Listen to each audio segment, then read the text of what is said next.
5 is probably one of the best questions on the whole review in terms of showing that you know the information. So this is a really good one for you to work. Don't forget, everybody will do question 4. Make sure you check question 4. But let's look at question 5 real quick. First of all, I want to bring to your attention, notice that it's in f of x form. Don't forget, without the f of x, it's a quadratic expression. Quadratic expression. Factors of 34 that add together give you 12. There aren't any, so obviously you know this problem needs to be solved using the quadratic formula or something like that. Next issue, then I add an equal sign in there and it becomes a quadratic equation. Take y equals out, or take a number out, plug in f of x, and all of a sudden it's a quadratic function. Based on the questions here, it says, tell if it opens up or down. Okay, remember, when you have a quadratic equation, or a quadratic expression, or a quadratic function, and it's in standard form, a is the coefficient of x squared, a is x squared, and it's the coefficient that determines whether or not the parabola opens up or down. It's called the leading coefficient. Just like in slope, think about it. Go back and remember what y equals mx plus b is.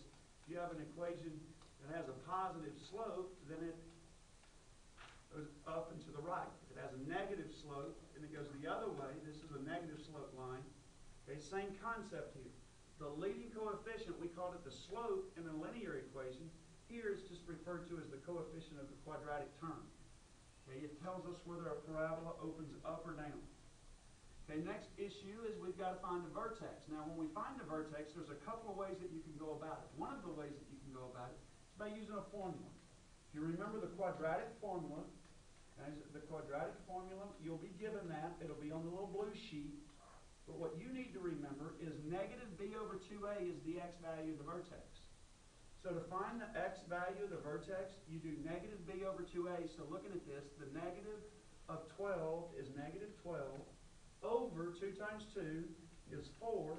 So the x value of the vertex is negative 3.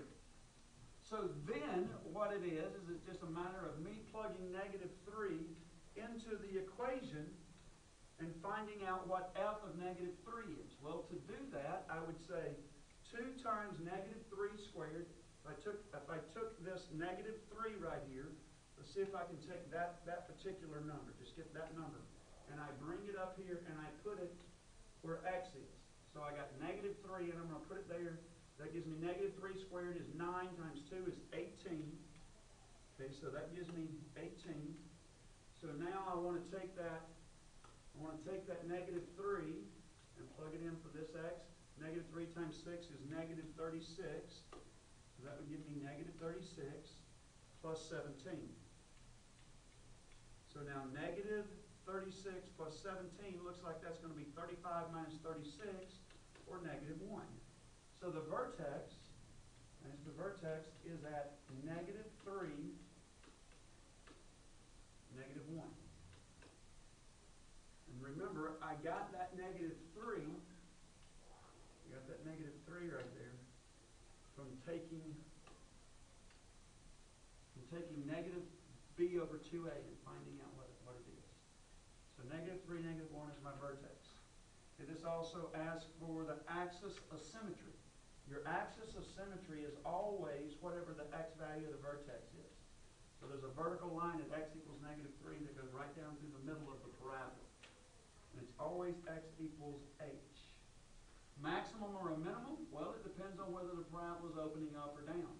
Because the coefficient of the x squared is even, this parabola opens up, so the vertex is a minimum point. So the vertex is a minimum. The y-intercept, just like we have y-intercept of a linear equation, the y-intercept of a linear equation is the constant sitting out there by itself. Same concept, guys. The y-intercept of a quadratic equation is still the constant sitting out there by itself. The c term is your y-intercept. Finding the x-intercepts is a little bit different, because to find the x-intercepts, you got to find out what causes this number to be equal to 0. So to find find the x-intercepts, 2x squared plus 12x plus 17, you have to solve it using the quadratic formula. Okay, so when I use the quadratic formula, I said a is 2, b is 12, c is 17.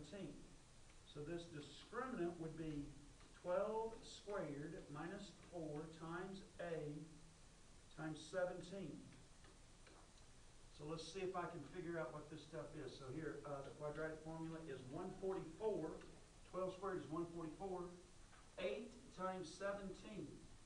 Okay, if I have 8 times 17, that's 136, I believe.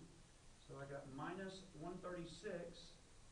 See, 80 and 56 is 136, so it looks like my discriminant is 8. Okay, so now what I'm going to do, I'm going to take this information here, and I'm going to take all of this information and keep working at the problem and finding out what the discriminant is. Let's see if I can just capture this stuff real quick. Okay, I got it. I'm going to copy it. I'm going to go to the next slide and paste it. And now I'm going to try to figure out, I'm going to try to take this information here and figure out where the x-intercepts are.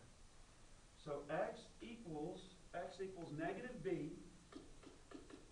Negative b is negative 12 plus or minus the square root of 8, all that over 2a. So negative 12 over 4 plus or minus 2 on the square root of 2 over 4 becomes, cancel out, negative 3 plus or minus square root of 2 over 2. And now it's just a matter of taking your calculator and figuring out what square root of that is. Now, if you take it and you plug it into a graphing calculator and you graph the equation, you put y equals 2x squared plus 12x plus 17. What did we have? We said we had a vertex of negative 3, negative 1. So if you could imagine negative 3, negative 1 right here. This parabola is opening up. So it goes up here. I can see that this point right here would be the point 0, 17. I can now see what these 2 points are right here. This is the point negative 3 plus the square root of 2 over 2, comma 0. This is the point negative 3. I'm sorry, got that backwards. On the left should be minus. On the right should be plus. So negative 3 plus 2 on the square root of 2 would be over here. And when I reduce that over 2. Now I would tell you, try to remind you on your calculator, guys, when you plug this in your calculator, you really need to be careful because you need to figure out what negative 3 plus the square root of 2 divided by 2 is. Well, no, that wouldn't have to be in parentheses because according to rules it would do the, well, yeah, I believe I better put that in parentheses on top. Yeah, on the numerator I'd say negative 3 minus the square root of 2 .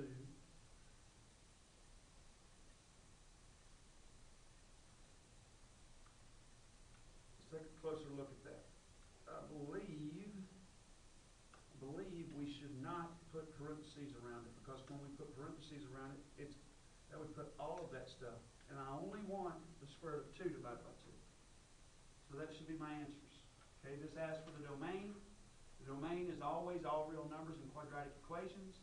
It asks for the range. According to the picture, I can see that everything is above negative 1. So every answer that you get in this problem will be greater than or equal to negative 1 because negative 1 is as low as it goes. And it's always y is greater than or equal to k. K is the y value of the vertex. So k is greater than or equal to forget, you want to do interval notation. That's all real numbers for the domain. The range would be -1, positive infinity, and you would use a bracket. And that's how you do that using interval notation. So I believe that gets you all the answers. I'd like to take a second and graph 2x squared plus 12x plus 17 using Desmos just to kind of make sure we're all on the same place here. So let's see.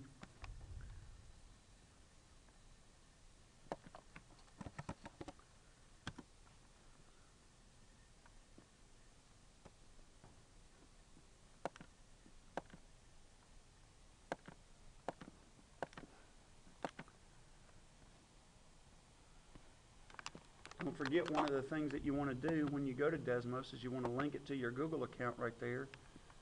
So f of x, or you can put y equals, doesn't matter, equals 2x squared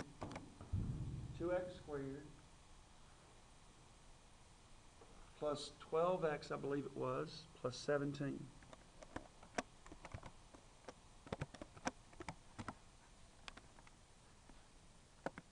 Okay, I can see here real quick that the vertex is indeed at -3, -1, the y-intercept there.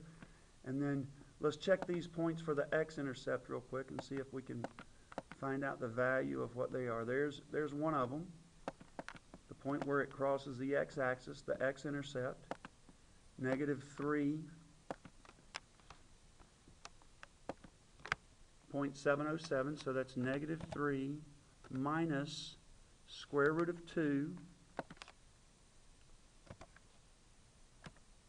divided by 2. There's where the -3.707, that's where that comes from. And then -3 plus the square root of 2 over 2.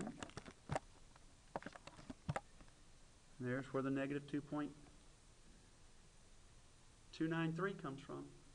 That's question 5, guys. If you got any questions, don't forget you can get in touch with me at rthill3@gmail.com.